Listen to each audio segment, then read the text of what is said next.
पर्यावरणનું રક્ષણ, જીવનનું સંવર્ધન. હવે નજર કરીએ તે સમાચારો પર.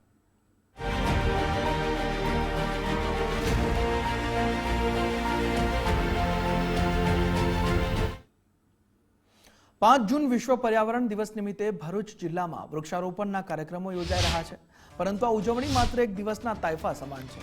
વાસ્તવિકતા એ છે કે ભરૂચના અંકલેશ્વર, પાનોલી અને ઝઘડિયા જેવા ઔદ્યોગિક વિસ્તારોમાં 365 દિવસ ઉદ્યોગો દ્વારા પ્રદૂષણ ફેલાવવામાં આવે છે.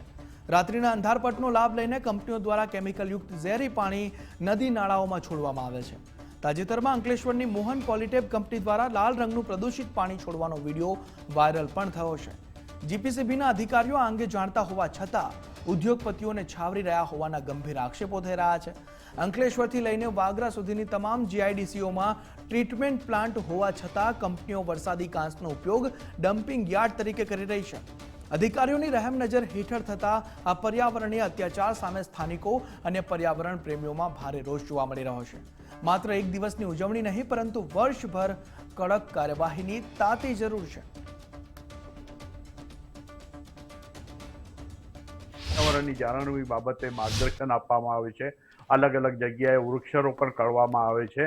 આપણે વૃક્ષારોપણ તો કરીએ છીએ, પરંતુ વૃક્ષારોપણનું ઓડિટ થતું નથી. આપણે રોપેલા વૃક્ષો એ માવજત થાય એ બહુ જરૂરી છે. વૃક્ષો મોટા થાય એ જરૂરી છે. ફક્ત દેખાવકારક અથવા તો આ પ્રોગ્રામ ખાતર વૃક્ષારોપણ ન કરીને વૃક્ષો ઓછેર થાય એ બાબતે આપણે ધ્યાન આપવું જરૂરી છે. પર્યાવરણની લોકોને સમજ આપવી જોઈએ છે. હાલમાં વાતાવરણમાં જે ફેરફારો થઈ રહ્યા છે, ગ્લેશિયરો પીગળી રહ્યા છે, વાતાવરણમાં તાપમાન ઊંચું જઈ રહ્યું છે. આપણે પોતે જોઈ રહ્યા છીએ કે આપણે ત્યાં તાપમાન કેવું વધી રહ્યું છે. આપણે ત્યાં જે પર્યાવરણ બાબતે ધ્યાન આપી રહ્યા છે. આપણે ઇન્ડસ્ટ્રીયલ ઔદ્યોગિક વિસ્તારમાં રહીએ છીએ. અહીંયા જળ અને વાયુનું પ્રદૂષણ આપણા વિસ્તારમાં વધારો હોય છે. આપણા વિસ્તારમાં આ ન થાય એ માટે આપણે બધાએ સહિયારો પ્રયાસ કરવું જોઈએ.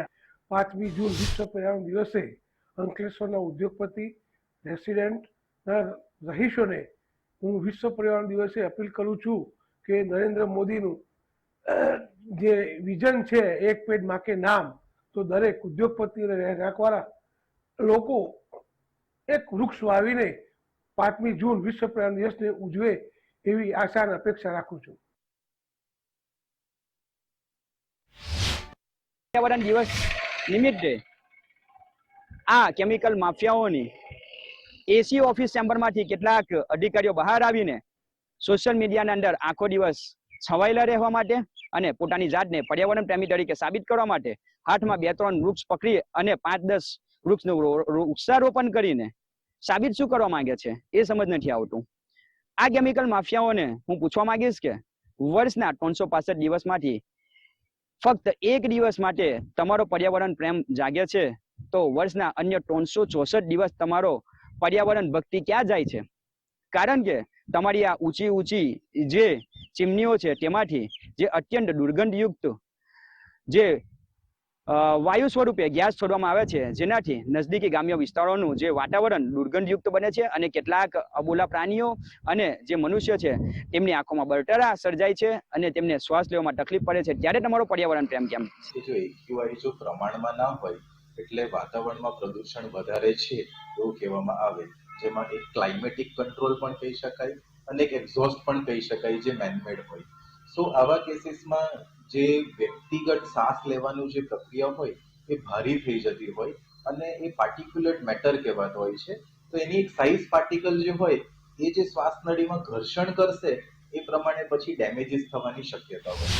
ભરૂચ જિલ્લામાં 5 જૂન વિશ્વ પર્યાવરણ દિવસ ઉજવવા માટે તનતોડ મહેનત થઈ રહી છે, પરંતુ ભરૂચ જિલ્લાના ઉદ્યોગોમાં જે પ્રદૂષિત પાણી છોડવામાં આવે છે, રાત્રે અંધારાનો લાભ લઈને છોડવામાં આવતું હોય તેવું માનવામાં આવી રહ્યું છે. આપણે જે વિસ્તારમાં છે, અંકલેશ્વર જીઆઈડીસી વિસ્તાર છે, તમે આ પ્રથમ દ્રષ્ટિએ જે કાંસ જોઈ રહ્યા છો, મોટા પ્રમાણમાં અત્યારે પાણી છોડવામાં આવી રહ્યું હતું. મીડિયા સ્થળ ઉપર આવ્યું હોવાના કારણે તેને હાલ બંધ કરવામાં આવ્યું છે, પરંતુ એટલું દુર્ગંધવાળું અને પ્રદૂષિત પાણી છે. પર્યાવરણને નુકસાન કરનાર કોણ?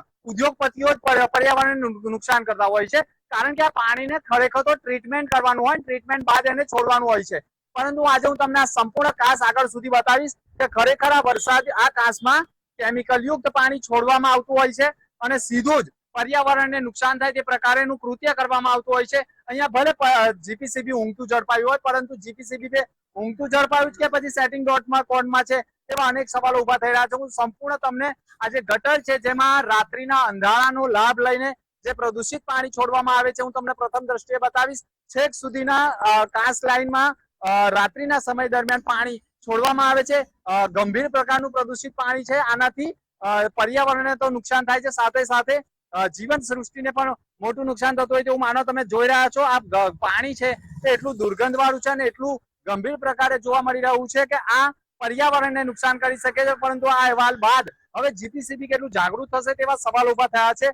મોડી રાત્રિના સમયે અંધારાનો લાભ લઈને ઉદ્યોગપતિઓ પાણીનો પ્રવાહ, એટલે કે જે કંપનીમાંથી પ્રદૂષિત પાણી નીકળતું હોય, તે ઝેરીલું પાણી નીકળતું હોય છે, તેને સીધું જ ટ્રીટમેન્ટ કર્યા વિના છોડી દેતા હોય છે અને મોટું પર્યાવરણને નુકસાન કરતા હોય છે. પરંતુ સવાલ એ છે કે 5 જૂન વિશ્વ પર્યાવરણ દિવસે વૃક્ષારોપણની મોટી ગુલબાંગો ફૂંકતી કંપનીઓ પોતાની જ કંપનીઓમાં ઉદ્યોગ જે પ્રદૂષિત પાણી નીકળે છે તેને સીધું જાહેરમાં છોડી દે છે અને આ લોકોને પણ જીપીસીબી છાવરતું હોય એવું માનવામાં આવી રહ્યું છે. હાલ અંકલેશ્વર જીઆઈડીસી વિસ્તારમાં મોટા પ્રમાણમાં રાત્રિના સમયગાળા દરમિયાન અંધારાનો લાભ લઈને પ્રદૂષિત પાણી છોડાતું હોય છે, જે પર્યાવરણને મોટું નુકસાનકારક સાબિત થઈ રહ્યું છે. મનોજ ખંભાતા સાથે દિનેશ મકવાણા, ગુજરાત ફર્સ્ટ, ભરૂચ.